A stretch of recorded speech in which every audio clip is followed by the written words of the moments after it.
Саламатсыздарбы, урматтуу биздин ата-энелер. Кайра баштайм. Кошумча тамакка алгач эмнеден башташыбыз керек? Шоколад эле беребиз. Эмне үчүн алар башкача айтат, анан сизге окшогон адистер башкача айтат. Авокадо бериш керек, брокколи бериш керек. Эмнеге ушул эттин түрүн өзгөчө белгилеп сатышат? Бир гана шорпо эле беришет. Ошол туурабы, жаш кызганга оор келип калабы?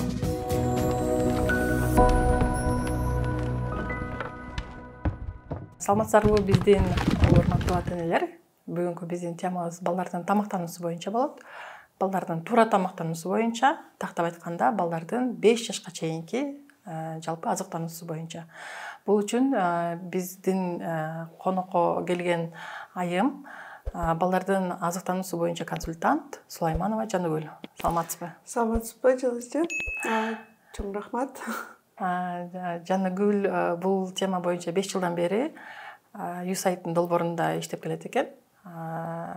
Өзү буюрса 3-чү жолу ирет эне болот. Бир кыз, бир уулдун энеси жана жакында дагы буюрса 3-чү перзенти болот экен. Демек, муну баса белгилеп айтканыбыздын себеби деги эле ушу балдарга арналган темаларды энелер ачып берсе, көбүрөөк пайдасы тиет деген тилек менен айтып жатабыз. Жаныгүл, биздин эң биринчи сурообуз мындай болот. Башка өлкөлөрдө төрөгөндөн кийин эмелерди сүрөттөр көрүп каласыз, биздин мекендештер төрөп, анан мисалы Германияда, Америкада төрөгөндөн кийин эле ошо төрөтүүнө тамак алып келип берет го. Ошолордун арасында бадыраң да жүрөт, цитрустар да жүрөт. Биз биякта Кыргызстанда төрөгөндөн кийин бизге цитрус жебегиле, бадыраң жебегиле, көп нерсени болбойт деп айтылат да. Ошондо кимдиксинки туура алар деген ошо төрөлгөндөн баштап эле бардыгын жей беришет экен. Бардыгын жей бериш керекпи же биз айткан биздин төрөтүүндө неонатологдор айткан кеңештерди угушубуз керекпи? Аябай сонун суроодон баштадык. Биринчиден рахмат маегиңизге чакырганыңыз үчүн. Өзү бул суроо аябай маанилүү да. Себеби эмнеге дегенде бизде өзү 1000 күндүк мүмкүнчүлүк терезеси деген нерсе бар. Ал баланын түйүлдүк кезинен баштап 2 жашка чейинки убагы ровно 1000 күн болуп эсептелинет экен да. Ошондо эненин ошо кош бойлуу кезинде баштап тамактануусу баланын дене бою өсүшүнө, акыл эсине, өнүгүүсүнө баарына таасир берет экен да. Ошондо биз кош бойлуу кезинде дагы, анан кийин эне сүтү менен багуу кезинде дагы энени эч чектебей тамактанууну кайра түрдүү жана толук баалуу кылышыбыз керек өзүчү. Анан бул миф деп айтсам болот. Неге дегенде биз ошо энени чектеген сайын азыктардан да витамин жебей калат ал эне. Ал ошол витаминдер баласына өтпөй калат. Себеби эмизгенде түзмө-түз байланыш бар. Бирок ал кандай байланыш? Мисалы үчүн бизде коркушат да, бул азыр сен цитрус жесең, балаңда аллергия чыгат. Же мына мисалы үчүн кызыл азыктарды жесең, балаңда аллергия чыгат. Ошондо бир гана шорпо эле беришет дагы, эне ал башка витаминдерди ала албай калат. Жана эне кандай десем, мындай удовольствие албайт да тамактануудан, рахат албай калат. Ооба. Ошондо өзү тамак жегенден, жактырбай жегенде сүтү дагы азаят. Себеби ал гормондорго түзмө-түз таасир берет. Анан ошон үчүн эне маанайы жакшы болсун, өзү дагы тамактан рахат алсын деш үчүн ошого аларга аябай сонун кайра биз түрдүү тамактарды беришибиз керек, бирок туура тамактануу болуш керек да. Мисалы үчүн жылуу, түрдүү жашылча жемиштерди, мисалы үчүн таттуу торт эле эмес да. Ошо витаминдерге, минералдарга бай азыктар болуш керек да. Мисалы үчүн крупаларды биз чечевица, ушундай фасоль жедирбейбиз, колики болот деп. Ал дагы миф. Себеби бала ал ашказанынан эмес, сүт канынан барат. Ошо витаминдер канында болот да эненин. Ошол балага өтөт да. Ошон үчүн биз мына чет өлкөдө көрүп атабыз ошол практиканы. Биз дагы өзү бул жерге энелерге кайра беришибиз керек да. Анда айтсаңыз, биздин азыр төрөт үйүндө иштеген ошол неонатолог, акушер врачтардын айткандары менен сиздин айткандарыңыз дал келбей жаткандын себеби эмнеде? Эмне үчүн алар анда мындай ушундай маалымат берет? Же мындай кандайдыр бир дагы деле далилденбеген бир эме барбы? Эмне үчүн алар башкача айтат, анан сизге окшогон адистер башкача айтат? Өзү негизи бизде Минздрав жана өзү төрөт үйлөр булар ВОЗ рекомендацияларын, ЮНИСЕФ рекомендацияларыны сунуштарыны элге беришет. Тура тамактан, түрдүү тамактануу бергиле деп айтышат. Мисалы үчүн, бирок бизде көбүнчө бул практика элдердин эски оюндан калып калган нерсе да. Мисалы үчүн ишенбейт көбү. Анан бул ата энеден, мисалы үчүн энелер, кайненелер келгенде эле 40 күн багышат да кыз энени да бала менен. Ошондо алар шорпо эле беришет да, мындай жашылчалардан кой, бербейли кой дейт. Бирок адистер азыр өзү медицинский эмелер боюнча далилденген булар, ошон үчүн алар туура маалымат эле беришет. Беришет да? Бериш керек да негизи. Бериш керек. 5-син 2022-жылы төрөгөн экен, ошондо дагы төрөт үйүндө бизге мындай тизме кылып берген, бул тамактарды жегенге болбойт деген. Сиз айткандай ошол жакта мисалы помидор, кызыл нерсе жесеңер болбойт, цитрус болбойт деген. Анда дагы деле бериш керек. 4-чү төрөт үйүндө. Да? 2022-жылы акыркы төрөт, эң акыркы төрөт ошол жыл болгон. Аябай, ооба, мен үчүн бул жаңылык, себеби мен дагы мүмкүн азыр бир жыл ичинде өзгөрүү болгон, кызым 2-ге чыгып калды, кичүүсү. Мүмкүн азыр бирок башкача да. Мисалы үчүн мен өзүм тажрыйбам боюнча айтып кетсем да, биринчисин мен 2-чи төрөт үйүндө төрөгөм. Ошондо деле бизге алып келгенде тамак, түрдүү эле тамак алып келген болчу. Экинчисинде дагы мен частный төрөт үйүндө төрөгөм. Ал жерде деле сразу дароо эле бизге салат, неме, сок эмес, компот, ушундай жылуу, бирок жылуу салат деле, мындай неме, муздак салат эмес, жылуу болуш керек да негизи тамак. Себеби ошо рахат алыш үчүн мындай жакшы жылуу тамак. Бизде эми сүт чай беришет го. Ал сүт чай деле эмес, ошо жылуу, ысык болгон үчүн жакшы, пайдалуу өзү негизичи. Сүт чай, шорпо, алар пайдалуу. Бирок биз чектебешибиз керек да. Ошо мисалы үчүн шорпо деле бышырсаңыз, ичине башка нерселерди деле кошуш керек да. Жаган гана камыр, картошка болбош керек да. Бул жерден баса белгилеп айтып кетсек, демек эмизген аялдын жеген тамагынан эмес сүт, кан аркылуу келет экен. Көбү дагы деле билбейт, көбү деле мен азыр могу жеп алдым элем, же болбосо мен ишке жей келем деп ушундай эме кылышат эмеспи?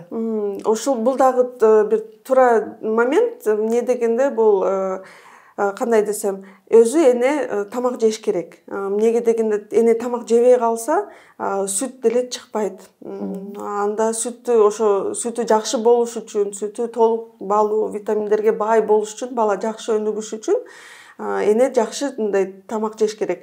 Бизде мисалы үчүн сунуштар боюнча ошо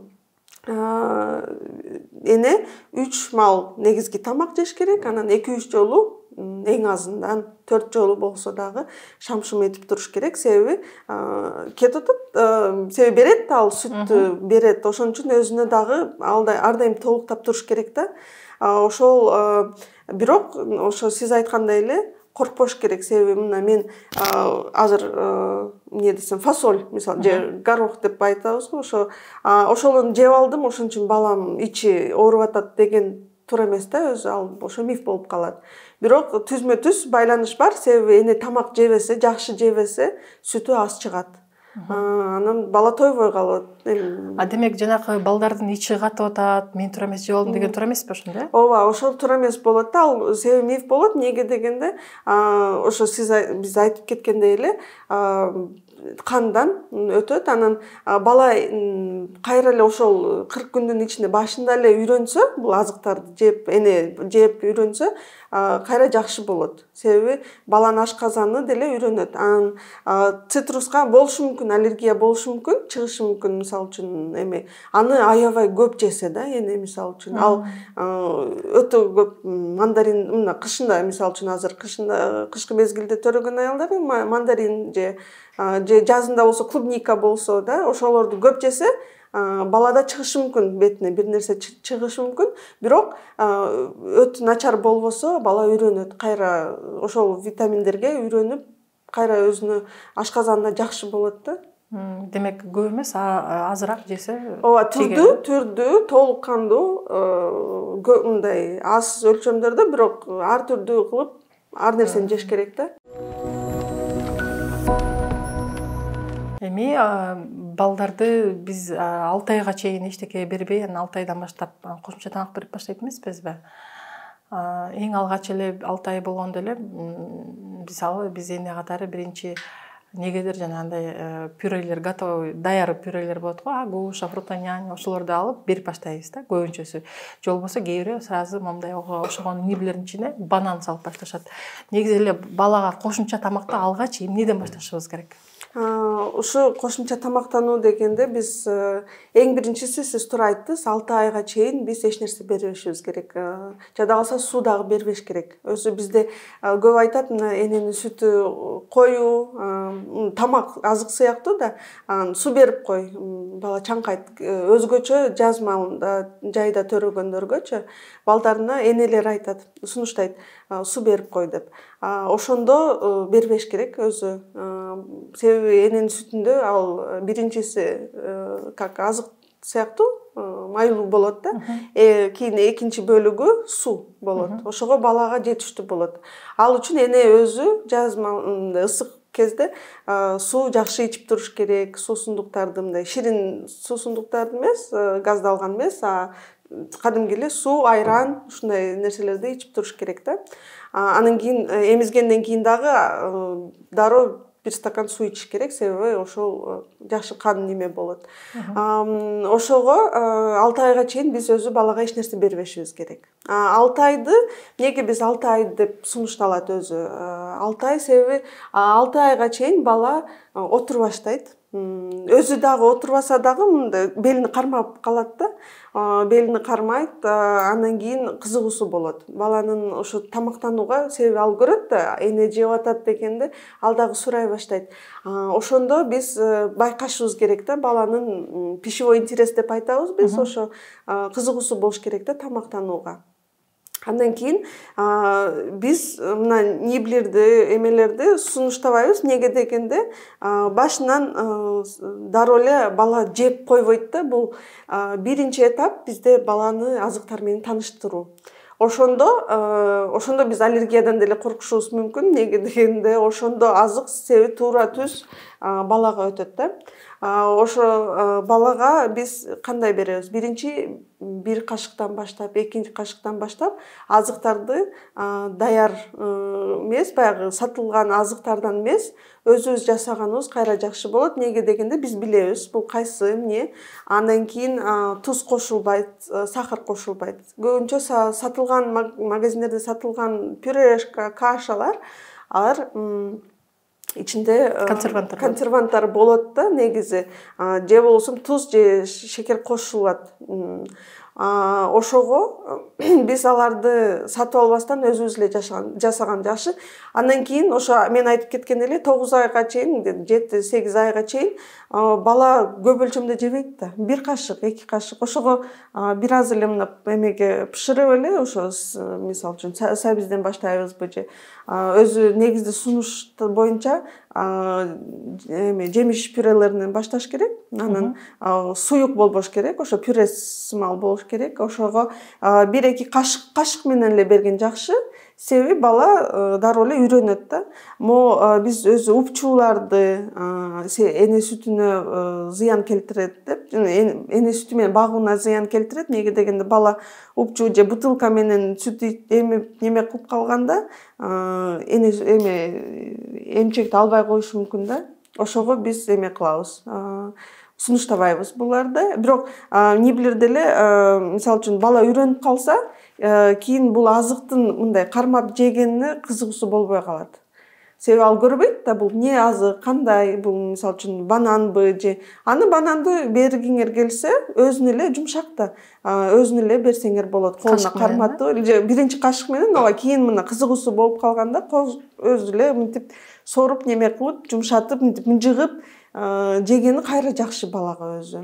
Ошондо сиздин айтууңуз боюнча эң алгачкы мына бала 6 ай болду. Биринчи эң алгачкы жемиш кайсынан баштайбыз?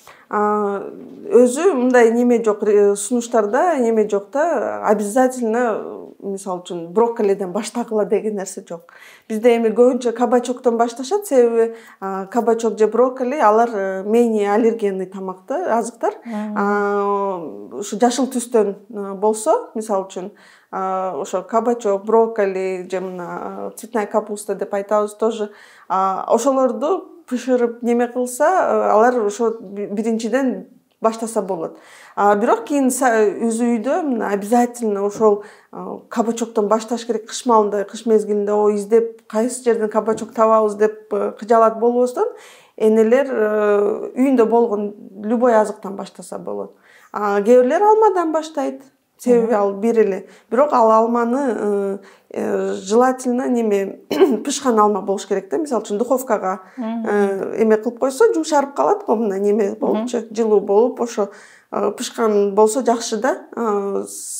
Сырой баягы жөн эле алма же банандан баштаса, бир аз эме жеңилирээк болот. Ооба. Эми мисалы бизди көрүп жаткан Кыргызстандын ар кайсы бурчуңдан көргөндөр бар да. Ал жакта каяктан брокколи, каякта цветная капуста. Негизи эле бизде брокколи, цветная капустаны мындай шаардагы жашагандар эле баштабаса, көпчүлүктөр мындайга да мүмкүнчүлүктөр да жок болушу мүмкүн. Демек, колубузда кандай жер жемиш болсо, ошондон алгач баштасак болот экен. Ооба, бул өзү негизги ой. Мен дагы ушуну айтып кетейин дегем өзү. Негизги ой, биз Кыргызстанда өзү аябай бай да бизге жер жемиштергечи өлкөбүз. Биз анан азыр мода болуп кетип атпайбы, мындай авокадо бериш керек, брокколи бериш керек, андай ооба жакшы түрдүү тамактарды бериш керек, бирок ошо эң негизгиси энелер эсинде болуш керек да, түрдүү азыктануу болуш үчүн алар өзүнүн эле өсүп жаткан огородунда өсүп жаткан өзүнүн эле азыктарды кышкага сактап коюш керек. Мисалы үчүн үй бүлөсүндө дагы бул жаш бала болгондо көп энелер ошону ойлонуп калышат, бирок улуу балдар деле болушу мүмкүн. Андан кийин жаңы үйлөнгөндө деле, мисалы үчүн, мен мисалы үчүн күйөөм жер жемиш жебейт деп көбүбүз ушу менен туш келгенбиз ушундай нерсеге. Мен мисалы үчүн жолдошум ашкабак жебейт эле депчи. Бирок мен ал ашкабакты күнүгө мантысына дагы кошом, паста кылсам, баягы макаронго эле бир түрдүү фасоль кылып мындай кызыкча тамак бышырсаң, адам жейт, үйрөнөт ошого. Өзүбүз дагы өзүбүздү биринчиден үйрөтүшүбүз керек да. Балдарга туура тамактанууну сунушташ үчүн өзүбүз практика кылып, үйдө ошол түрдүү азыктарды колдонушубуз керек да. Анан кийин бизде мисалы үчүн кызылча, азыр мына кышкы эмеде түрп, ашкабак, аябай бай өзү азыктарга эми ошолорду кошушубуз керек. Анан жазында болсо мына дымдама сыяктуу тамактарыбыз, сон тамактарды жасасак болот өзү негизичи. Анан ага өтө деле мындай кыжаалат болуп, брокколи же кабачки издеп отурбай, өзүбүздүн эле базарга чыгып, колунан келишинче ошо түрдүү кылып, түстүү мына канчалык көп түз болсо, ошончолук түрдүү тамактануу болот да. Жаныгүл айым айтып кеткендей, азыр 6 айга чейин балдарга суу бербеш керек деген теманы биз буга чейинки 64-үйүндө иштеген неонатолог Айгүл Тасымбекова алган маегибизде дагы эже айтып кеткен, баса белгилеп. Дагы бир ирет айтып кетебиз. Биз мүмкүн биринчи алгачкы жолу болочок энелер көрүп ушу мүмкүн. Эне сүтүндө переднее молоко, орусча айтканда переднее, анан заднее молоко болот экен. Переднее молоко до сөзсүз түрдө суу болот экен. Ушу эки түргө бөлүнөт. Анан биздин азыркы улуу муундагы апаларыбыз дагы деле айтат, ай бала суусап калды, ал сууну бериш керек, 2 айдан баштап 1 кашык берип койчу, 2 кашык берип койчу деп дагы деле биздин апалар айтып келет, демек мына бул жакта ушул тамактануу боюнча 5 жылдан бери изилдеп жүргөн адис айтып жатат. Жана буга чейин айтып кеткен биздин неонатолог эжекебиз дагы ушул тууралуу айтып кетти. Демек буга дагы көңүл бурушуңуздар керек экен. Эми жанакы балдар 8 ай, 9 ай болгондо эле ата энеси кандай тамак жесе, үйдө 5 бармак жесе 5 бармак, манты жесе манты жеп атат, ошону эле мынтип берип атат да. Ошол туурабы? Жаш кызганга оор келип калабы? Өзү негизи ошо 6 айдан баштайбыз, тааныштырабыз. Андан кийин 9 айга жакын бала өзү дасторкондон жей алышы мүмкүн. Бирок ага биз байкашыбыз керек, өзүбүз кандай тамактанабыз. Мисалы үчүн ошондо деле биз үй бүлөнүн диетасын карашыбыз керек да, себеби туз көп кошулат, шекер мисалы үчүн да, өзү негизи туз көп кошулса, бала ошого бат үйрөнөт, анан ал зыян. Ошого биз балага өзгөчө тамак берүүнү сунуштайбыз. Бирок өзү дасторкондон эле жесе, мисалы үчүн тамакты эзип беришет да, ошого байланыштуу энелер өзүнө жумушту азайтыш үчүн үй бүлөсүнө да туура тамактанууну сунушташ керек да. Ошондой эле мисалы үчүн демделген, өтө курулбаган тамактар болсо жакшы. Андан кийин мисалы үчүн манты деле туура тамактан, себеби мантынын ичинде сууга бышкан. Ооба, сууга бышкан да. Андан бирок мисалы үчүн картошка гана эмес, башка нерселерди дагы кошуп да, ошого түрдүү азыктарды кошуп, ошондо үй бүлөгө дагы жакшы десе болот. Анан балага деле зыян болбойт, ашказаны оор келбейт. Себеби дегенде үйрөнүп калат ага чейин уже. Анан биз көлөмүн көбөйтүшүбүз керек да уже баланын негизги тамактануусундачы. Ошондо кадимкидей эле жарым пияла болобу, 1 пияла ошо 9 айдан 12 айга чейин, мисалы үчүн уже 1 жашка толуп калганда бала уже дасторкондон жеп калышы мүмкүн да. Андан кийин бирок балага шамшум дагы берип турабыз да.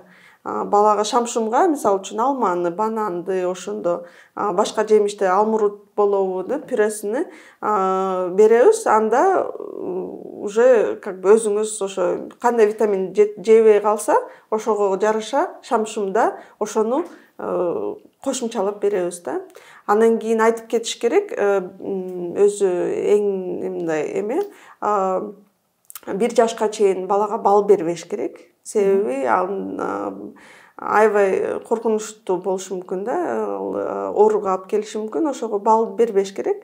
Андан да мындай нак сүт бербеш керек балага 1 жашка чейин. Айранды 1 жашка чейин берсе болот кишине, бирок сунушталбайт өзү сүт азыктарды балдага. Анан даже биз баягы кашаны, боткону пышырганда дагы сүткө пышырбайбыз, сууга пышырабыз. Ошого дагы мисалы үчүн сиз сатып албай, ал кашаларды дагы өзүңүз жасасаңыз жакшы болот. Себеби кадимки эле сууга пышырылган, жакшы жумшак болуп, бала жакшы эле жейт аны. Коркпосоңуз болот. Баягындай каша пюре сыяктуу болот да, порошок, эгер сиз билсеңиз керек өзүңүз. Ал порошок, анан ал жумшак, жакшы балага безопасно деп ойлошу мүмкүн энелер. Бирок коркпошуңуз керек. Бул мисалы үчүн ошол эле гречка, күрүч, кукуруза, алар пышканда кадимкидей эле жумшак болот. Анан сиз бала какап кетет деп коркпой эле өзүңүз эле үйдө пышыра берсеңиз болот. Анан ошо менен берсеңиз болот. Дагы балага сүт азыктарын ошо бербеш керек. 1 жашка чейин бербеш Ооба, керек. 1 жашка чейин. Ошондо сиз айтып атпайсызбы, сүт азыктар болбойт дегенде 1 жашка чейин эмизген дагы сүттөн жасалган эмелерди ичпеш керек болуп калабы? Жок, эне жей берет. Себеби энеге кальций керек. Ооба, энеге эме болот. Эмнеге дегенде биз ошо эне сүтү менен багып атпайбызбы? Мурун эне сүтү менен бага албагандар, мисалы үчүн да, согушта чоңойсо сүт кадимки эле уйдун сүтүн, эчкинин сүтүн беришет эле. Смесь жок эле да анда. Бирок ал ошо эмнеге биз баягы составын көрсөк, ал жерде совсем башка состав, ал баланын ашказанына аябай оор келет. Анан кийин ашказанына дагы эмес, боруна дагы оор келет да. Аны переваривать этиш аябай кыйын болот баланын. Ошого сүттү бербешибиз керек. Бизди көрүп жаткандар кээ бирөө түшүнбөй калышы мүмкүн. Шамшум деп айтып атат. Шамшум деген эмне деп? Шамшум этүүсү деген бул перекус, орусча айтканда перекус деп коет. Майда-майда кичине мындай перекус жеп коебуз го, ошондой эле. Жаныгүл айым, айтсаңыз сиз эми ушу биз балдарга 6 айдан баштап тамак кошумча берип баштайбыз. Мүмкүн сиздин как мисалы адис катары өзүңүздүн бир мындай таблица сыяктуу 6 айдан мынча айга чейин мындай тамак бериш керек, мындай бербеш керек деген ушундай кыскача эгер мындай эмеңиз бар болсо экранга айтып койсоңуз. Ооба, мына ошо бизде иштеп чыгарылган буклеттер бар. Ошол жерде өзү маалымат, бул маалымат ВОЗ да Ден соолук уюмунан, ЮНИСЕФтен жана биздин долбоор менен иштеп чыгарылган 6 айга чейин мына мисалы үчүн балага биз бир жолу баштайбыз, бир кашыктан эле. Кийинки мына бир айдын ичинде бала түрдүү азыктарды, анда дагы биз айтып кетишим керек. Мисалы үчүн бир жума бир эле азыкты бербесе деле болот. Себеби реакциясы, организмдин реакциясы, аллергиядан коркуп аткан болсоңор, ал дароо эле 4-5 саатта эле чыгат да балагачы. Ошондо эгерде мындай дароо эле реакциясы болбосо, анда коркпой эле азыктарды кошо берсеңиз болот. Андан кийин жумуртканы дагы мисалы үчүн 8 айдан беребиз же этти. Бирок башында ошо жемиштерден эле баштайбыз. Жемиштерди коркпой эле түрдүү кылып бере берсек болот балага 6 айдан 7-8 айга чейин. Кийин уже биз көлөмүнү чоңойто баштайбыз. Ал көбөйтүп 10 кашык мисалы үчүн да 10 кашык эмени жарым пияла болуп калат да. Ошону 8 айдагы бала өзү жеш керек негизги тамакта. Анан шамшым деген ал мисалы үчүн жарым банан болушу мүмкүн, жарым алма болушу мүмкүн кичинекей балагачы. Андан кийин бул ашказан ошол малда биз эне сүтү менен эмдирүүнү улантабыз. Анда 9 айдан баштап биз уже 3 мал тамак беребиз. Эртең менен, обед, кечинде. Өтө кеч эмес, мисалы үчүн уйкуга жакын эмес, бирок эртерээк эле. Ошо 3 мал тамак, негизги тамак 2 жолу шамшым берилет. 12 айга келгенде, 1 жашка толгондо бала кадимгидей эле бир чыны жеш керек. 3 жолу негизги тамак. Мисалы үчүн эртең биз өзүбүз рационду өзүбүз карап, өзүбүз бөлөбүз. Бул жерде режим деле аябай маанилүү. Эмнеге дегенде бул чоң таасир берет да баланын кантип үйрөнөрүнөчү. Анан бул режимге үйрөнүп калса, бала чоңойгондо дагы өзү билет. Андан кийинки сунуш ошо шамшым беребиз. Кийин уже 1 жашка чыккандан кийин кадимгидей эле бала жеп неме кылып калат. Ошо 3 жолу негизги тамак, 2-3 жолу шамшым болот. Чоңойгон сайын бир аз көлөмү чоңоет, бирок эмеси количество эмеси бирдей эле болот да ошондо. Анан баштаганда ошо айтып кеткендей эле жемиштер менен баштайбыз. Кийин кошуп эттерди, кесмелерди ошо аз-аздан кошуп, анан ошо бирге чыккан бала кадимгидей эле дасторкондон общий любой нерсени эле жей берсе болот.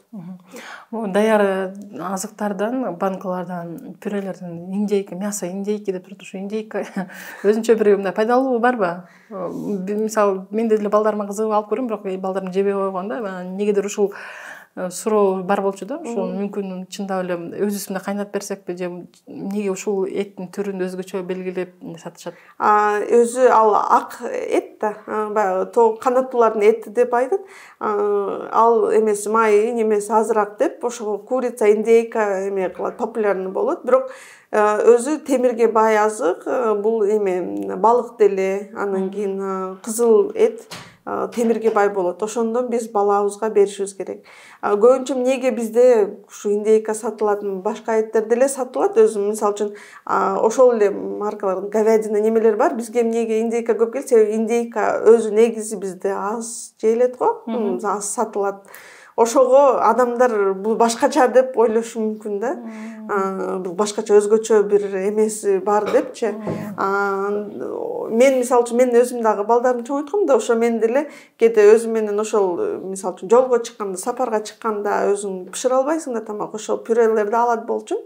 Бирок ошо мен деле ойлойт элем да, мен бул говядинаны өзүм эле бышырып бере алам, бирок индейканы бербейм деп индейка алат элем дегендей да. Бирок жок, өзү чынын айтсам мындай өтө деле немеси деле жок. О эттин ошо кандай эмелери болсо эле ошол эле бир канча түрүнүн бир түрү экен.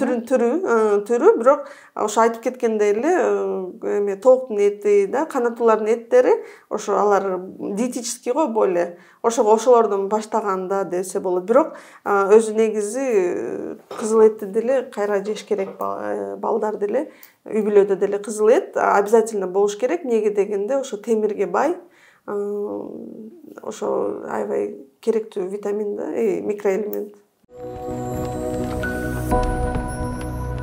Бир окуяны эстеп кеттим. Ушу 5-чи баламды төрөгөндө, буга чейинки балдардын бирөөсүндө да андай болгон эмес. Төрөлөрү менен эле төрөлгөндөн бир 2-3 сааттан кийин эле бүт денесин баары кызыл ала болуп кетти да.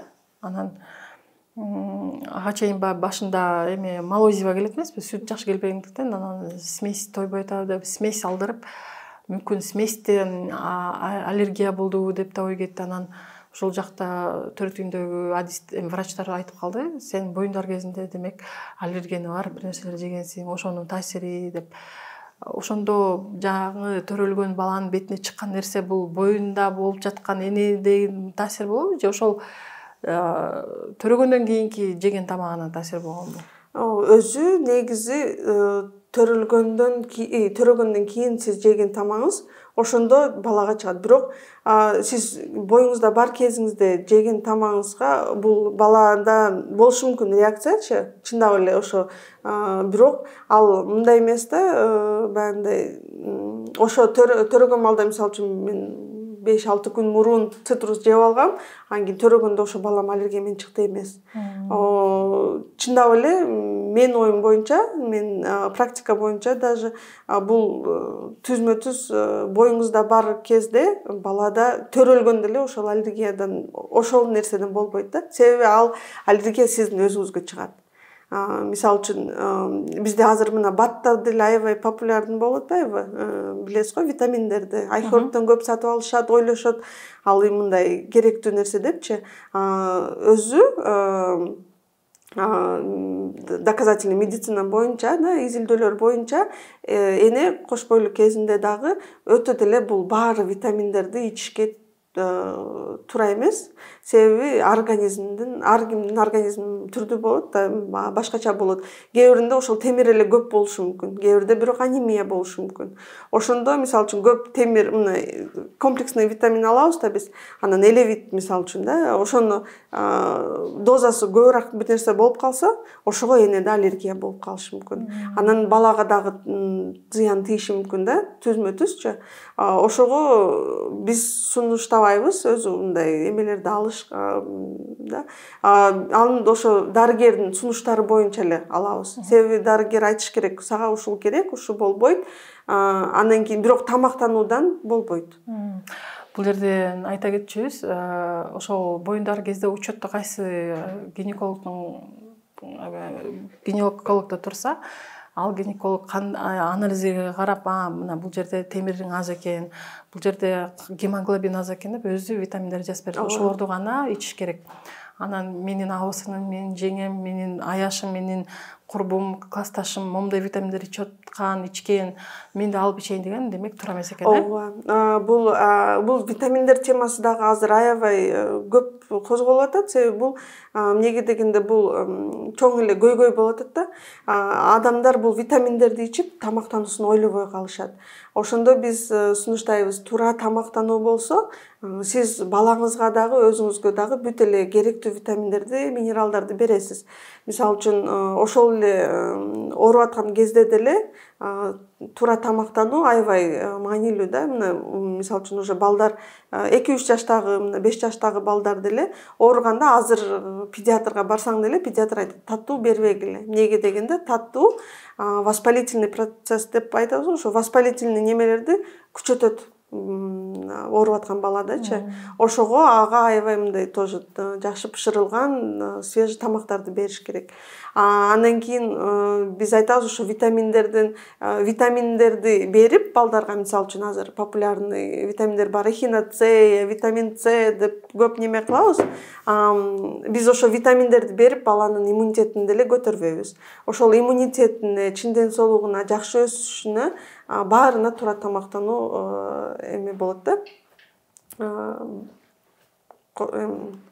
способствовать этет. Ошондо балдардын иммунитети түшүп кеткен балдарга кандай сунуштайсыз, эмне кылыш керек? Ошо иммунитети түшкөн, анын өзү мындай көп ооруган балдар деп айтабыз. Кээ бирлер байкайсыңар да өзүңөр деле. Менин балам көп ооруйт, ар дайым грипп болот, анан антибиотик көп беребиз дегендерге эле биринчи ошо туура тамактанууну, андан кийин баягы иштеп чыгарылган азыктарды бербей эле өзгөчө 5 жашка чейин, андан кийин дагы мына майонез неме кошулган да тамактарды, фрилерди өтө курулган азыктарды бербей, ошо туура тамактануусуну көп көңүл бурса энеси, ошондо өзү байкайт. Канчалык баланын өзү дениси дагы сак болгонуну, анан өзү дагы иммунитет дагы көтөргөнүнү, анын өзү маанайы деле баланын жакшы болот да. Андан кийин менин балам бул жемиштерди жебей тандайт деген деле ой келет көп энелерде. Бир бергенде эле ал бала дароо эле мына мисалы үчүн да перецти салатта алып эле жей бербейт. Ага үйрөтүш керек, ага дайым алдында болуш керек. Сиз мисалы үчүн таттуу берсеңиз деле, эми биз тууган күндөргө барабыз да, башка жерлерде пирожный неме болот. Биз басым неме кылабыз да, басым жасайбыз, чтобы баланын алдында түрдүү тамактануу болсо, ал өзү көрүп эме кылат, үйрөнүп калат. Бул деле жөнөкөй эле азык да, бул деле торт. Кийин баягы биз торт, чупа-чупс же болсо майрам болсо эле ошол шоколад эле беребиз. Мисалы үчүн жаңы жылга эмесине шоколад эле толтуруп беребиз. Өзүбүз үйрөтөбүз да балдарга. Бул шоколад, бул башкача өзгөчө. Биз өзү ушундай малда өскөнбүз да, кичинекейибизде жок эле ал нерселер. Чупа-чупс деле, сок деле баягы. Азыр күнүгө эмеден кийин садиктен кийин чыгып атып эле бардык магазинге кирип ошону сурайт. Ошого биз өзүбүз балдарды үйрөтүшүбүз керек да. Мисалы үчүн, макул бир чупа-чупс жейсиң, бирок бир алма дагы жеп кой мына деп түрдүү өзүбүз сунушташыбыз керек да балдарга. Ошондо өзүбүз сунуштап, анан баягы немеге аябай басым жасабай, кадимгидей эле бул деле ошол эле, мына мисалы үчүн мандарин аябай сонун карачы деп эле кел жейбиз деп үйдө болуп турса, ошол эме бала ошого үйрөнүп, жеп өзү неме кылып калат да. Демек биздин ата энелер өзүбүз эле ошондой таттуу нерсеге өзүбүз эле үйрөтүп, өзүбүз үлгү катары көрсөтүшүбүз керек экен. Азыр эми эстеп кеттим. YouTube каналда балдарыбыз мультфильмдер көрөт эмеспи? Анан Cocomelon деген мультфильмде кичинекей баланын дайым апасы үйүн тартканда, бала тамак ичкен тарелканын үстүндө ар дайым сайыз туралган сайыздер, бадыраң, мындай ар бирине кичине турат да. Ошол эле мультфильмде бул деген мультфильмдер дагы балдарга мындай үлгү катары кылып да тартылат. Ошол кухнясында дайым апасы жер жемиштерден бир нерсе жасап берип аткан, же болбосо сок жасап берип аткан, ушундай нерселерди көрсөтөт да. Демек биз дагы ата эне катары өзүбүз балдарыбызга өзүбүз үйрөтсөк, магазинге кирип эле дароо мисалы шоколаддын ордуна пайдалуу жанакындай кургатылган кактар бар, пастилалар чыгып атат. Таттуунун ордуна ошондойлордон берип өзүбүз көндүрсөк, демек бизден көп нерсе көз каранды экен, Ооба, туура айтып кетти. Себеби мисалы үчүн ошол эле мороженое да, биз бала менен сиз мисалы үчүн мороженое өзүңүз жасасаңыз, мына немеден, соктон, блендерден, азыр көп эле үй бүлөлөрдө бар бул немелер. Өзүңөр эле мороженое же башка мына пастилаларды өзүңөр жасап, бул биринчиден бала менен эме болот, эмоционалдуу байланышты өнүктүрөт. Ооба. Андан кийин дагы ошо бала ушул нерсени биз сонун кылып эле жесек, анан сүйүнүп эле жейт да. Андан кийин мисалы үчүн мен балдарыма деле 3 жашка чейин берген эмесмин да, ошо беркиндей мороженое эме кылып. Ошо өзүбүз жасайт элек, аябай майрам болот эле да. Ошондо бала дагы өзү деле үйрөнүп калат. Мен ушундай түрдүү түстүү эмеде, тарелкада баарын жей алам. Андан кийин өзү тандайт, өлчөмдү дагы өзү тандайт да, канча жешинчи. Себеби баланын организми ушунчалык бул табигый неме да, бала сезип турат, тойгонун сезет. Анан бул жерде биз айтып кетишибиз керек, ошо камкордук менен багуу дегенчи, мээрим менен багуу, ата эне баягы сөзсүз түрдө мына жеп атасың, жешиң керек, анан жебейинче турбайсың деген бул пищевое насилие деп коет да. Ооба, бул туура эмес. Неге дегенде сиз кыжалатсыз, мына балаңыз жебей атат, бирок аппетиті баланын өзүнүн эмесинен болот да. Мисалы үчүн ооруп аткан бала деле тамактан баш тартышы мүмкүн. Себеби ага суусундук көп бериш керек. Андан кийин эмек дагы эмне десем, мындай ошо жеп атканда деле, мисалы үчүн сиз бир тарелка салып бердиңиз да, анын жарымын жейт, жарым болду жебейм дегенде сиз насильно заставлять этип бербешиңиз керек тамактычы. Жебет десиңби, макул, анда омен кылып, бирок өзү үлгү катары ошо эне отуруп, бала жеп атканда бизде кандай көбүнчө баланы отургузуп коюшат, азыр стульчиктер деле көп баардыгы сатып алат дагы, стульчикке отургузуп коет, өзү барып идиш жууйт, башка нерсе кылат, телевизор коюп берет.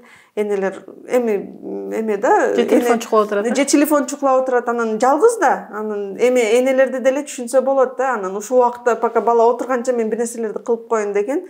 Бул туура эмес. Бул дагы бир маселе да, энелер өзүн азыр көп может угуп, мен дагы ушинтем го деп байкашы мүмкүн да. Ошондо сиз эң сонун үлгү бул өзүңүз кошо отуруп, өзүңүзгө дагы ушундай тарелка кылып, сүйүнүп тамакты жеп, анан үй бүлөңүздө мүчөлөрү дагы үйдө болсо баардыгыңар бирге жеп неме кылганда, ошондо тамактануунун деле баягы адатты балага туура адаттар калыптанат да. Жакшы айтканыңыз. Демек, балдарыбыздын жебейт дегенде өзүбүздөн баштап ошондой рахаттанып жеп баштасак, балдар да бизди көрүп калат экен. Айтсаңыз, жана эгер ушу 3, 4, 5 жашта балдардын такыр тамак жебей койгон көп кездешет да. Ошолордун аппетитин ачыш үчүн неден башташыбыз керек? Кандай аракеттерди кылышыбыз керек? Ошо мен айтып кеткендей эле, ошо биз баланын мисалы үчүн ошо эне уже бул мезгилди кылып өткөрүп жиберди дейли, билген жок да. Бирок азыр мисалы үчүн баласы 3 жашта же 5 жашта садикке барат. Андан кийин биз байкашыбыз керек, садикте кандай тамак беришет биринчиден. Себеби же үйдө отурса деле кандай ошо күнүмдүк рациону кандай деп эне өзү анализдеп караш керек. Андан кийин эң башынан ошо сатып алынганда башка иштеп чыгарылган чипсы, ушундай сыяктуу азыктарды, таттууларды азайтыш керек. Андан кийин алардын ордуна бала да башка жерде көргөндө деле жейт, анан жегиси келет. Аны аябай ошо урушпайбыз. Себеби жаман тамак, жакшы тамак деп бала бөлбөш керек. Ал жерде деле мындай психологический неме бар да. Себеби сиз канчалык көбүнчө урушсаңыз, мына сен таттуу жеп атасың, анан мисалы үчүн момбосу жеп атасың, тишиң аябай ооруйт, андай мындай деп урушкан сайын бала кайра обратный эффект болуп калышы мүмкүн да. Ошого биз өзүбүз эле мындай натуральный неме кылып эле чектейбиз. Кандай чектейбиз? Биз анын ордуна башка нерселерди сатып алып дасторконго коебуз, балага сунуштайбыз. Мисалы үчүн эшикке ойногону чыгып атканда паркка шам-шум алабыз да, ошо перекус алабыз өзүбүз менен. Себеби билебиз, мисалы үчүн 2-3 саат биз эшикте жүрөбүз да, паркта жүрөбүз. Бала курсагы ачат. Анан ал жерде сладкий вата же фри сураштын ордуна биз айтабыз, менде бар өзүм менен. Ошондо сиз өзүңүз менен алып аласыз, сайыбызды турап алып аласыз да, бадраңды турап мындай салат кылып алып аласыз. Же болбосо ошо өзүңүз блинчики жасап өзүңүз менен алып алышыңыз мүмкүн. Ошондо өзүңүз менен тамакты дайыма алып жүрүшүңүз керек. Себеби бала курсагы ачып калат да. Ошо биз шам-шум эмнеге маанилүү деп айтабыз? Себеби балдардын метаболизми деле бат иштейт, анан алар активный да, анан мээси деле иштеп турган үчүн алар бат эле курсагы ачып калат да. Ошондо балдар биз сыяктуу 5-6 саат тамаксыз жүрө албайт. Анан мына алып бер деп бир нерсе жегиси келгенде биз дароо эле ошо туура азыктарды сунуштайбыз. Анан бала алып жейт, мындай өзү эле натуральный эме менен өзү эле үйрөнүп калат ошол нерсегечи. Анан мындай бала өзү балдардын өзү немеси деле психологически деле немеси жок да. Мен против атайным айткандан жебейм деп эле турбайт да. Любой бала ойнотуп неме кылып үйрөтсөңүз, любой эле бала жакшы эме кылып үйрөнүп, жакшы сүйүп калат да ошо азыктарды. Мисалы үчүн ошол эле жемиштерди, немелерди, алмаларды с удовольствием рахат алып жеп неме кылат. Сиз азыр ушуну айтып атсаңыз, үлгүлүү энелердин бири Сапаргүл Абданабиева менен маек курганбыз. Ошондо эстеп кеттим. Анын Инстаграмда тарыхчаларын көрүп калчумун. баласы менен бир жака барган сайын, тоого бир жака чыккан сайын дайым мындай бир ланч бокс деп коет, боксторго мындай ар кандай алмаларды турап, жер жемиштерди турап алып дайым алып жүрөт да. Анан азыр алар Англияда жүрүшөт, Англияда окуусун улантып атат. Ал жакта дагы байкасам, ошондой ланч боксу дайым жанында алып жүрөт. Белекке баласына да үйрөтүп койгон экен да, баласы ушундай жеп турат бат-баттан. Ооба, бул ошо азыр көп ошо үлгүлүү энелер көп, ошо аябай сүйүндүрөт да мени делечи. Себеби мен деле өзүм билип калдым. Өзүм балдарым бар да, уже 4кө чыкты чоң кызым. Аларга ошо бул адаттарды өзүбүз үйрөтсөк, андан кийин бул баягындай оор деле келбей калат да. Мисалы үчүн эми мен айткандай эле балдарды көрүшөт, баягындай неме кылып, жегиси келет, баягы таттуу алып бересиң, бирок алар аябай эле ушу таттуу деп эле неме кылбайт да. Мисалы үчүн сен сунуштасаң, мен өзүм менен дагы мисалы үчүн азыр деле боюмда бар да, өзүм менен деле перекус алып жүрөм. Өзүмө дагы, балдарыма дагы керектүү маалда мына мисалы үчүн кургатылган жаңактар, жемиштер, кургатылган жемиштер азыр түрлөрү бар. Анан өзүбүз деле кылсак болот ошолордучу. Анан өзүң деле кылсаң, өзүң билесиң. Мисалы үчүн ошо жаңактарды деле жууп, неме кылып, тазалап өзүң менен алып жүрөсүң. Балаңа дагы ал аябай витаминдерге, минералдарга, майларга бай да, жаңактар мисалы үчүн. Жаңактарды, анан жемиштерди деле жууп салып коесуң, анан балаң деле мама сенде апа барбы бир нерсе жегени деп, анан ошону алып жеп, неме кылып үйрөнүп калат да балдарчы.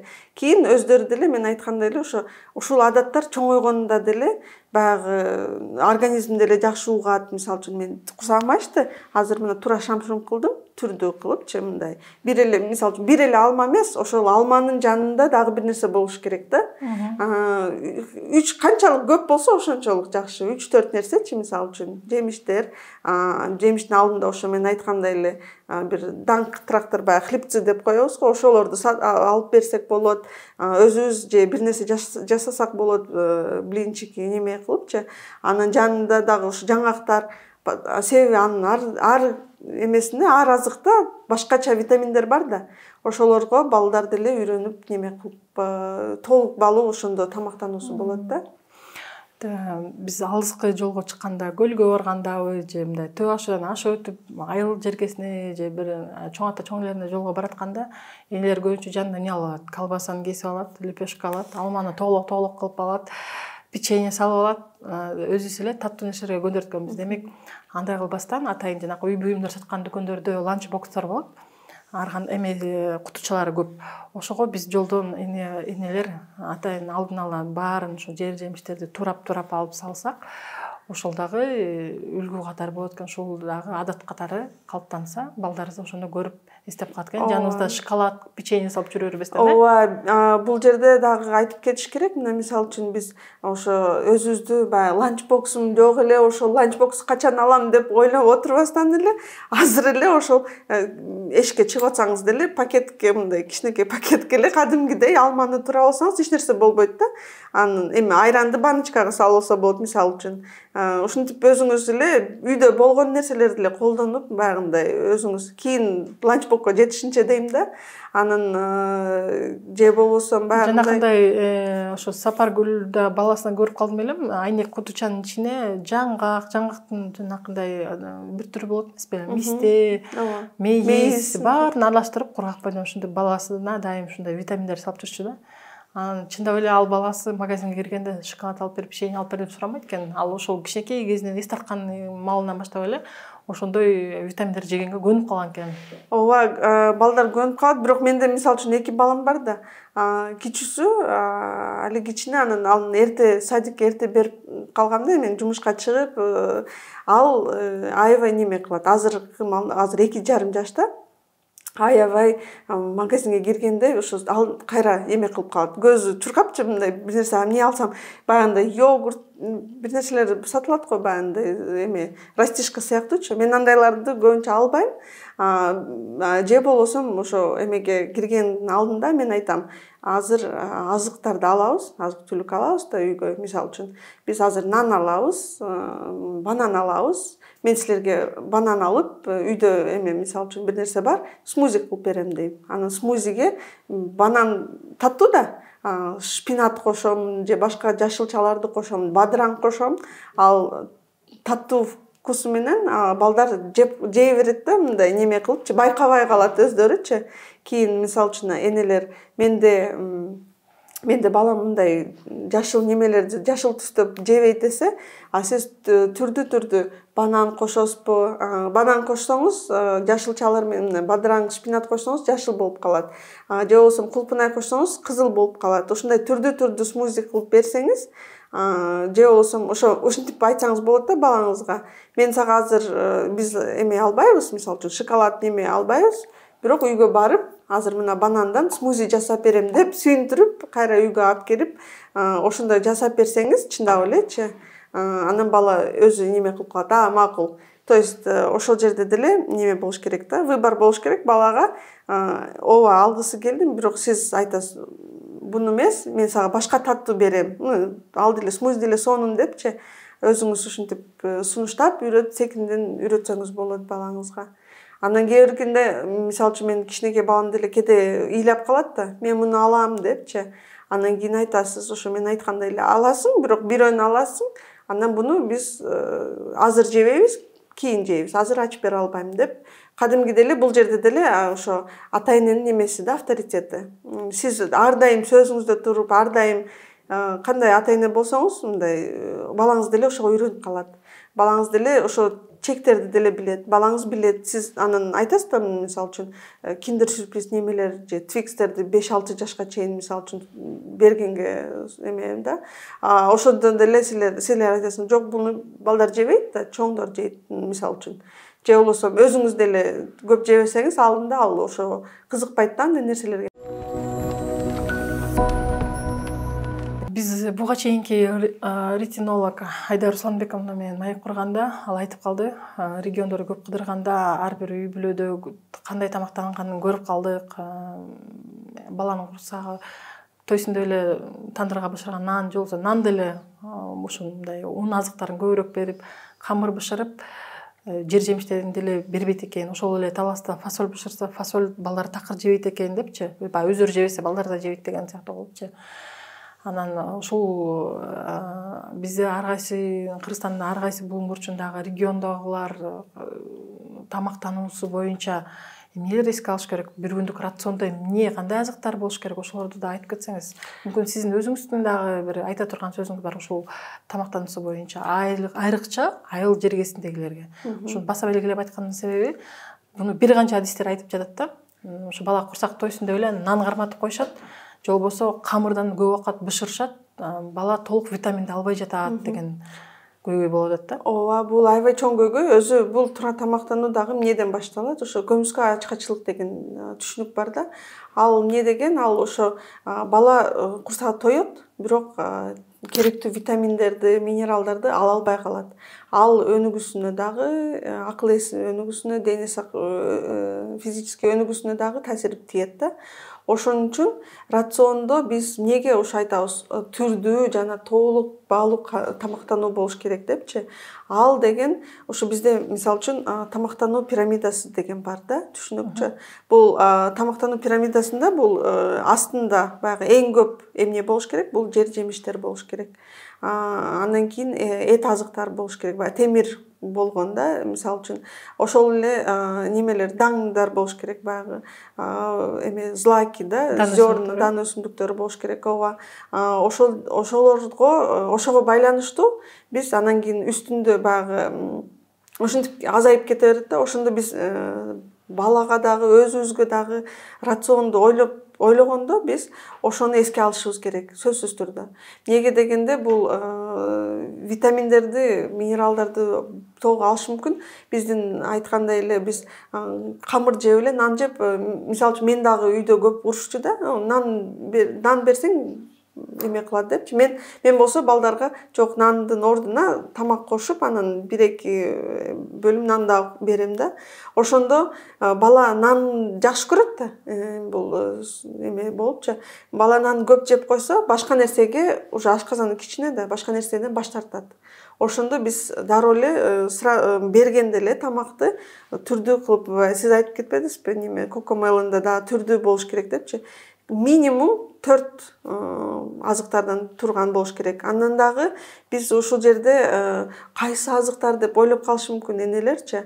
Мисалы үчүн үйдө ар бир үйдө картошка, анан камыр, оокат ушундай немелер, тамактар ошондон эле турат да көбүнчөчү. Биз мисалы үчүн ойлобойбуз, машты кошсок болот, фасолду мисалы үчүн фасоль эмеде таласта өсөт, ал арзан эле, же болбосо ошо айтып кеткендей эле азыркы сезонный биздин ашкабак, эме кызылчалар, булар аябай микроэлементтерге бай азыктар да, аябай керектүү бизге. Ошого биз мына сабиз картошка менен чектенбей, болушунча түрдүү кылып, баарын азыктарды баарын түрдүү кылып беришибиз керек. Андан кийин дагы биз айткандай эле балдарга дагы өзү үй бүлөнүн рационунда да бизде мындай дымдама сыяктуу сонун тамактар бар. Ошого биз түрдүү мына капуста кошушубуз керек. Өзүбүз дагы баягы үйрөтүшүбүз керек да, өзүбүздү делечи. Капустный салат, баягы свекольный салат, ошо кызылча салаттарды кылып, анан коркпош керек. Бул аябай көп убакыт кетирет, аябай көп финансылык эме кетирет депчи, каржылоо кетирет деп коркпой, бул жерде приоритеттердин немеси болот да. Сиздин ден соолугуңуз керекпи сизге, же мисалы үчүн башка нерсе керекпи депчи. Ошого мисалы үчүн бизде неме бар, бюджетти дагы бөлүштүрөбүз да биз, үй бүлөлүк бюджеттичи. Ошондо энелер көбүнчө эме кылат, ойлонот азыктарга эмне кетет. Ошончо биз бир айда мисалы үчүн ушундай түрдүү азыктарды колдонуш үчүн балким өзүбүздү жаңы көйнөктөн чектешибиз керек. Бул жерде ден соолуктун эмесин чоңураак немеге, мааниге коюп, ошол жерге басым жасашыбыз керек да, түрдүү. Андан кийин мисалы үчүн Кыргызстандын өз бүт эле жергесинде түрдүү жемиштер көп өсөт, өзүбүздүкү элечи. Ошол жемиштерди колдонуп, жаз мисалы үчүн кышында болбой калышы мүмкүн да, кээ бир нерселер кымбат болушу мүмкүн. Жаз маалында кантип үй шартында сактоо, ошолорду дагы байкашыбыз керек. Мен дагы балким кийин бөлүшөм, бизде бир китепче бар. Аны ссылка кылып кийин скачать этип алсаңар болот. Ошо азыктарды үй шарттарында сактоо дегенчи. Ошол жерде мисалы үчүн жемиштерди тондуруп алабыз. Азыр баарында эле морозильник бар, баарында эле холодильник бар. Ошо биз кайсы жемиштерди мисалы үчүн жазында көбүрөөк болсо, ошолорду кышка көбүрөөк неме кылып, түрдүү жыл бою түрдүү диета рационду бай кылып, бай толук баалуу тамактануу кылышыбыз керек да. Анан биздин өзү кыргыздардын диетасында ошо камыр тамактар жана биз этке көп басым жасайбыз, анан аябай кымбат эттерди сатып алабыз дагы. Анан ошондон эле тамак жасаган болобуз да. Ошол жерде биз энелер үчүн эске алып кете турган нерсе бул этти, мисалы үчүн кээ бирлери эт дагы жебей калышы мүмкүн, кээ бирлери этке басым жасап калышы мүмкүн. Бизде башка азыктарды дагы алсак, ошолор аябай керектүү болот да. Мисалы үчүн эттин ордуна деле мына арзан эле баада түшкөн ошо ашкабактын жарымы, мисалы үчүн ошол эле брокколи же помидор сыяктуу азыктарды алып кошуп, тамакты түрдүү кылып, бул эт дагы, эт өзү негизи аябай пайдалуу, бирок этти гана эмес, биз ошо этке кошумча жемиштерди дагы, мына жашылчаларды дагы кошушубуз керек. Ошондо биз бюджетти дагы туура каржылаган болобуз, анан өзүбүздүн ден соолугубузга дагы туура кам көргөн болобуз. Кыскача айтканда, сизди түшүнбөй калса тилдер, этке эле басым кылбашыбыз керек экен. Кээ бир көп эле ата-энелер ойлойт, этти көбүрөөк берсек, демек этте көбүрөөк пайдалуу нерсе бар, бала ток болот. Жок, андай эмес. Эттен дагы пайдалуу жер жемиштер көбүрөөк пайдасын берет экен, ошого көңүл бургула деп. Түрдүү кылгыла да. Эттин дагы, этте темир бар да, ошо гемоглобинди эмени сакташ үчүн жакшы. Этти жеш керек өзү. Негизи бизде кайрадан көп неме кылып калышат, этти эле жебей калгандар, үй бүлөлөр көп да, мына айылда жергелердечи. Ал эт албаган кезде силер фасоль кошкула, гречка кошкула, маш кошкула, ушундай азыктар менен витаминдерди толукташ керек. Толуктагы. Жаныгүл, айтсаңыз, көп бүт эле үй бүлөлөрдө тамак, балдар тамак ичип атканда мынтип телефонду коюп алып туруп, анан астына кашасын, буламыгын берип жеп, алып койсо бала чыркырап ыйлаган учурларды көп көрүп жүрөбүз да. Канчалык гаджет астына коюп алып тамак жегендин зыяндуулугу барбы, ошол жөнүндө айтып кетсеңиз. Бул аябай чоң маселе. Бул эмнеге дегенде бул аябай чоң көйгөй болуп турат. Азыр баарында эле телефон бар. Энелер ошо мен айткандай эле энелер көп баягы үй жумуштарына жетишпей калып, баласынын алдына телефон коюп коет. Же болбосо бала тамактан баш тартканда ошо биздин максат тойдуруп коюш керек, ушуну жедирип коюш керек деп эле телефон коюп жедиришет да кээ бир энелерчи. Бирок бул туура эмес. Бул аябай зыяны чоң. Неге дегенде бала мультик көрүп атып кызыкканда баягы эмне жегенин, канча жегенин, тойдубу, тойбодубу сезбей калат, билбей калат. Ошондуктан бул биринчиден биз али бала бирге чыга электе бул зыян эмне себептен, себеби ал тамакты, азыкты билбей калат. Бул биздин максат, мен айткандай эле баягы тааныштыруу да, азыктар менен, тамактар менен тааныштыруу. Ошону бала биринчиден билбей калат, экинчиден сезбей калат өзүнүн организмин. Рецепторлору да иштебей калат. Рецептор иштебейт. Ал вообще баягындай тамакка немесин бербей калат да, көңүлү болбой калат да. Пайдалуулугун да сезбей калат. Ооба, пайдалуусун дагы канча баягы тойдубу, тойбодубу билбей калат да. Ошондуктан бул аябай чоң зыян болот. Ашказанны чоңойткон болобуз биз. Мисалы үчүн ушул тарелканы жеп бул мультик коюп жедиребиз да, ашказанны эле чоңойткон болобуз. Бирок ашказанын чоңойткон деле зыян да. Бала сезбей калат. Анан экинчиси эмнеге истерика болот? Себеби үйрөнүп калат. Бул психологический дагы неме болот. Себеби бул зыян негизи бир нерсе кылып атканда бала эне ошо мен айткандай эле өзү отуруп жанында тамак жеп, анан бала тойгонун билиш керек. Мисалы үчүн дагы жегиси келгенин дагы билиш керек. Себеби дагы ачка калса дагы бер деп сурайт, мисалы үчүн тамакты. Ошондуктан биз энелерге кайрылып кетет элем. Бул телефонду болушунча чектегиле, гаджеттерди, телевизорду деле болушунча чектеп, өзгөчө тамак берип атканда. Тамак ичип атканда бала телефонду коюп көргөндү муну деле ата энеден көрүп калат. Үй бүлөлөрдүн көбүндө карасак эле атасы баш болуп телефонду коюп алып туруп, жаңылыктарды көрүп тамак ичет. Демек ата эне биринчи кезекте ата эне үлгү катары болуп, дасторкондун үстүндө отурганда гаджеттерди алыс коюп туруп тамактанышыбыз керек. Анткени балдар бизди көрүп да тамактанат экен. Ушуну ата энелер да эске алат деп ишенебиз. Эми сиз ошол тармакта 5 жылдан бери изилдеп көп билип калдыңыз, айтсаңыз. Кээ балдардын бир нерсеге аллергиясы бар болуш үчүн, ошол аллергендерди билиш үчүн эне биринчи кезекте эмне кылыш керек? Анализ тапшырыш керекпи? Кандай адистерге көрүнүш керек? Мисалы, бир нерсе жакпай калды. Азыркы мүмкүн жанагындай экология бузулгандыктанбы, көпчүлүк балдарда эме денесинде ар кандай аллергия жараган учурлар көп болуп барат да. Денеси кургак болуп, бир нерсе жакпай, мисалы, жана ошол эле сүт эмелерди ичпей, ушундай учурга туш келип калган ата эне биринчи кезекте эмне кылыш керек? Биринчи кезекте педиатрга кайрылыш керек. Себеби бул айтып кеткендей эле, бул эненин тамактануусунан деле эмес. Бул баланын өзүнчө организминин өзгөнчөлүгү болушу мүмкүн да. Канында башка эле реакция болушу мүмкүн. Ошондуктан бул дароо эле педиатрга, жакшы доказательный медицина эме кылган жакшы педиатрга кайрылыш керек. Жакшы врачтарга кайрылыш керек. Кийин педиатр өзү, мисалы үчүн бала көбүнчө бул кичинен балдарда кездешип атпайбы? Ошого педиатрга биринчи барабыз.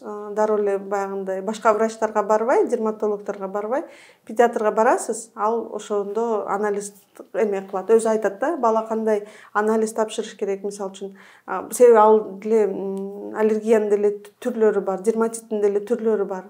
Ошого кандай болуп атат, эмнеден болуп атат дегенди өзү дарыгер караш керек. Анан сиз өзүңүз эле ой мен буну жеп койдум анан ушундан болду деп өзүңүз эме кылбашыңыз керек. Жок, мен азыр эмизгенде айткан жокмун. Мисалы, ошол чоң эле балдар 1 жаштан өтүп калган, эмбей калган балдар дагы ушундай учурлар болуп атпайбы?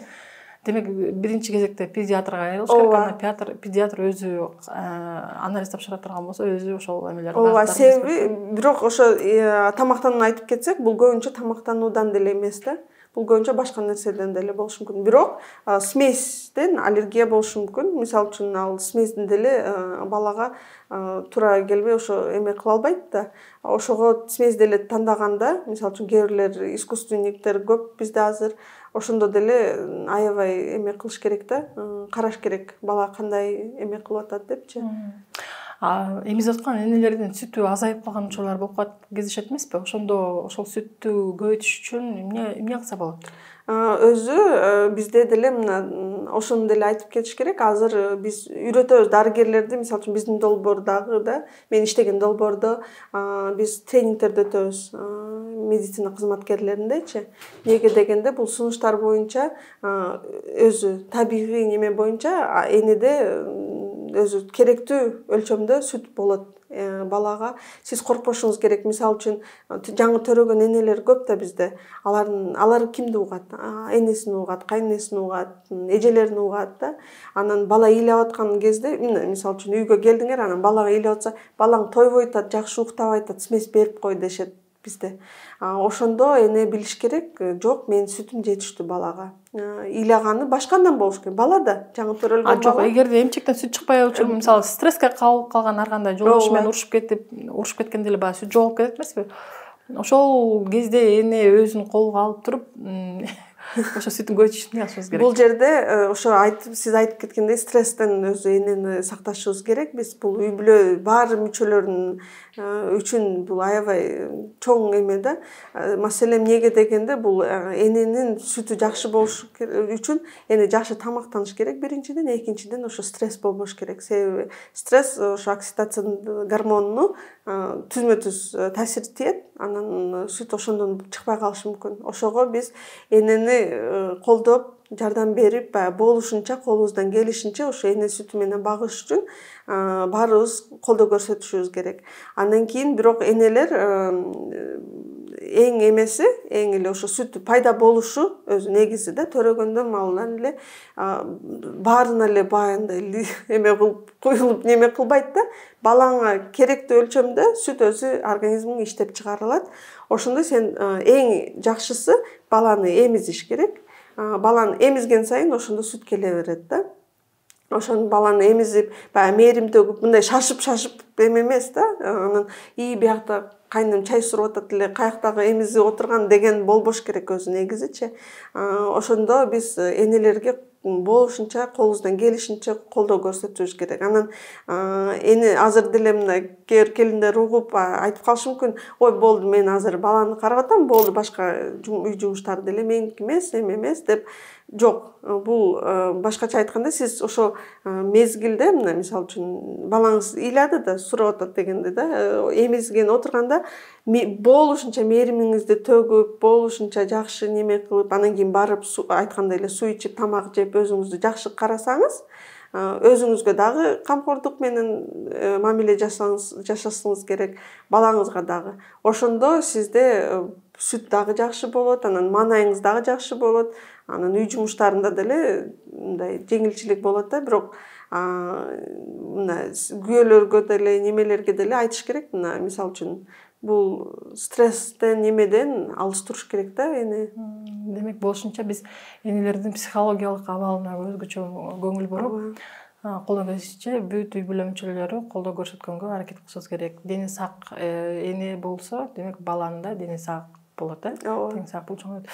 Жаныгүл айым алып келген бул жерде буклеттерде балдардын тамактануусу боюнча кандай өлчөмдө, кайсы айдан канча айга чейин, мисалы бул жерде 6 айдан 2 жашка чейинки өлчөмдөрү бар экен. Биз буну ошо биздин ошо азыркы көрсөтүүбүзгө чыгарып коебуз. Анткени сөзсүз түрдө сурагандар болот, мындай китепчелерди каерден алсак болот. Көбүнчө бул жанакындай педиатрларга барган жерлерде дагы таратат эмеспи? Ооба, бүт эле мисалы бизди көрүп жаткан Кыргызстандын ар кайсы булуң бурчуңдарында жетпей калышы мүмкүн. Ошондуктан биз буну силерге азыр экранга көрсөтүп тартып коебуз. Жаныгүл, сизге чоң рахмат. Балдардын тамактануусу көпчүлүк энелерди ойлондурат, бардык энелерди ойлондурат. Бизди көрүп жаткан YouTube каналыбыздын катталуучулары ошол бүгүнкү көрсөтүүдөн балдардын туура азыктануусу боюнча өзүңүз үчүн кандай маанилүү кеңештерди алдыңыз? Комментарийге жазып коюңуздар. Анан биз тандап туура багыт алган энелерге жана сиз айткандай ланчбоксту каяктан алам деп издеп калат эмеспи? Ошондой 10 ланчбоксту белекке беребиз. Бул ланчбоксту биз бул жака чыгып келатканда карисина кетип калды. Sweet Home деген магазиндин иштеген кыздар айтып калды. Ошол жана сиз айткан үйдөн балмузак жасаганда дагы атайын идиштер болот эмеспи? Ошондой идиштер, ошол балдарыбызга жанына шамшуң эткенге перекустарды ошол алып контейнер алып жүргөн атайын үй тиричилик саткан буюм, үй тиричилигине керектүү буюмду саткан дүкөндөрдүн баарында эле болот. Ошол арасында бүгүн бизге Sweet Home белекке ошол ланчбокстарды беребиз деди. Андыктан кандай өзүңүзгө пайдалуу кеңештерди алдыңыз? Комментарийге жазып коюңуздар. Анан биз 10 оригиналдуу жоопко ошондой ланчбокторду белекке беребиз. Жана ушул бүгүнкү көрсөтүүбүздө ушул туура тамактануу, балдардын туура тамактануусу боюнча кандай ачылбай калган суроолоруңуз болду? Комментарийге сөзсүз жазыңыз. Биз Жаныгүлдүн баракчасын белгилеп коебуз. Жаныгүлдүн баракчасы мүмкүн убактыңыз болуп калса комментарийлерге жоопторду бересиз деп ишенебиз. Ооба, макул. Сөзсүз түрдө сизге чоң рахмат. Анын мен ишенем ушу аябай үмүттөнөм, туура бир жакшы маалымат болду деп. Анын өзү бул жөнүндө көп сүйлөшсөк деле болот да, убакыт жетпейт. Ошого ар дайым суроо болгондо сөзсүз түрдө дагы маектештик дагы болот. Анын комментарийде дагы бизден сизге сунуш болот. Эгер мисалы дагы кандай бир темаларды ушул азыктануу боюнча дагы бир нерселер айткыңыз келсе, мындай кыскача видео тартып биздин алдай деген баракчаларыбыз бар соц тармактарда дүкөндөн.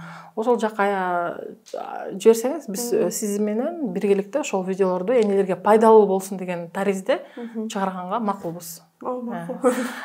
Жаныгүл, сизге рахмат. Мүмкүн энелерге кайрылган бирденке кайрылууңуз болсо экранга. Мен ооба, ушу биринчиден чоң рахмат ушу алдейге, себеби бул балдардын көмүскө ачкачылык болбошу үчүн да, туура тамактанушу, дени сак, акыл эс, келечекте акылдуу, жакшы эстүү бала өсүш үчүн, жакшы өнүгүп өсүш үчүн тамактануу аябай маанилүү. Бул баланын өзүнүн тамактануусу гана эмес, эненин дагы тамактануусунан аябай көп таасир тиет. Ошон үчүн ушу мен кайрылып кеткен энелерге, биринчиден энелер өзүңөргө дагы жакшы камкордук менен өзүңөргө кам көргүлө, өзүңөрдү жакшы карагыла, үй бүлөңөргө дагы баарына да ушу туура тамактанууну сунуштагыла. Өзүңөр дагы үйрөнгүлө ошого. Андан кийин ден соолукта болгула, себеби ден соолук болуш үчүн ушу туура тамактануу аябай маанилүү экен. Ошого мен ишенем, бул балдардын деле, энелердин деле туура тамактануусу, ошо адаттары жакшы өзгөрөт деп ишенем да. Ошого чоң рахмат. Мен дагы кошумчалап айтып кетейин. Биз ата-энелер дүкөнгө киргенде, мисалы мен деле кичинекей балдарым киргенде, алгач жанакындай ар кандай таттуу-паттууларды көрөт, жанагындай Кытайдан чыккан бир кызыктай пайдасы жок красителдер көп, бир кызыктай бирок формасы кызыктырган нерселерди алышат, анда эч кандай пайдасы жок да. Анан мен деле эне катары айттым, ушул дүкөндөрдө жанагындай пастила, ушундай пайдалуу нерсе болсо болмок деп. Бирок аны деле сатуучулар айтышы мүмкүн да, эгерде сурат талап болсо алар коюлмак депчи. Демек биз эне катары биз жоопкерчиликти сезип, баланын ушу кичинекей кезинен тарта туура тамактанууга үйрөтүүчү үлгү боло турган бул ата-энеси биз болот экенбиз. Ошондуктан ар бир ата-эне бизди ушул көрсөтүү көргөндөн кийин ушуга көңүл бурасыздар деп ишенебиз. Мен дагы азыр өзүм үчүн мындай сабак алып үйгө барар менен ошондой нерселерди кылгым келип баштады да. Анан ошондо биздин дүкөндөрдө дагы пайдасыз тамак аштар да азайып, балдарыбыз эмне биз кандай тамакка үйрөтсөк ошолдой пайдалуу тамактар да көбөйө баштайт. Азыр айтып атып пастила жанакындай сухофруктунун аралашмалары болот эмеспи? Ошондой дагы мындай кичинекей мындай кылып эме пакеттиктерге да чыгарса, дүкөн ээлери бизди көрүп калсаңыздар, биздин балдар ушундай зыяндуу заттарды жебесе деген тилек бар да. Анткени биздин балдардын туура тамактануусунан улут келечеги дагы көз каранды болот. Азыр ушул үлгү эмес, бир эмес катары айтып кетсем, биздин туугандарыбыздын үйлөн элек бойдок бала жакында анан эмеге барып, ичип ашказан ооруп доктурга барса, андай шланг жутса, ичинде жаралар көп экен да. Гастрит деп чыкты, бирок биопсияга да анализ алды да. Анал тууганыбыз жаш балам. Анан бул гастрит эмнеден болушу мүмкүн? Аны үйүнө барган сайын эстесем, дайым эле кукси жечи. Мындай эл катары бизге окшоп мындай тамак жебечи эмес да. Кичинекей кезинен эле кукси, анан жанакындай чипсы, кирешки, жалаң ушундай тамактар жечи. Мындай нерсе көпчүлүк ата-энелерде кездешет. Ошону азыртадан алдын алып, эми үйлөн элек жаш балдардын ашказан ооруган деген бул деген чоң бир көйгөй да.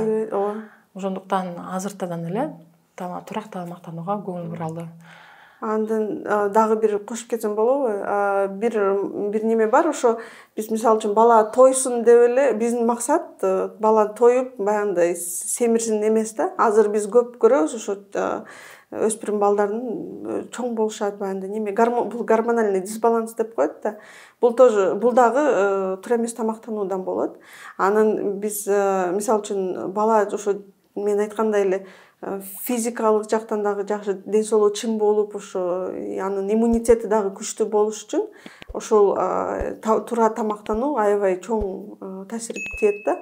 Ошондо биз баланы тоюп баягындай неме кылып тынч отурушуну гана эмес, биз ошо ден соолугунун келечегин ойлошубуз керек да. Ошого сиз болушунча чындап сиз айткандай эле бул ата-энелер аябай өзүнө неме кылыш керек да. Көбүнчө энелер деп айтабыз, бирок аталар деле ойлонуш керек бул нерсени. Анан аталар дагы үлгү болуш керек, өздөрү мисалы үчүн өзү бул жерде пепси ичип атып балага жок сага болбойт, сен суу ич десе болбойт да. Бул деле таасир тиет. Ошого кандай аталар дагы эске алыш керек, анан энелер дагы эскертип туруш керек да ошол нерсени. Бүгүнкү Жаныгүл менен маегибизден өзүңүздөр туура кеңештерди, өзүңүзгө үлгү боло турган маанилүү сабактарды алдыңыздар деп ишенебиз. Көңүл бурганыңызга чоң рахмат. Дагы кандайдыр бир кошумчалай кетейин. Дагы кандайдыр бир суроолоруңуз бар болсо, ошол туура тамактануу боюнча комментарийлерге жазыңыз. Жаныгүл өзүнүн баракчасынан ошол комментарийлерге жооп бергенге аракет кылат. Көрүшкөнчө сак саламатта болуңуздар. Жашаңыздар. Рахмат.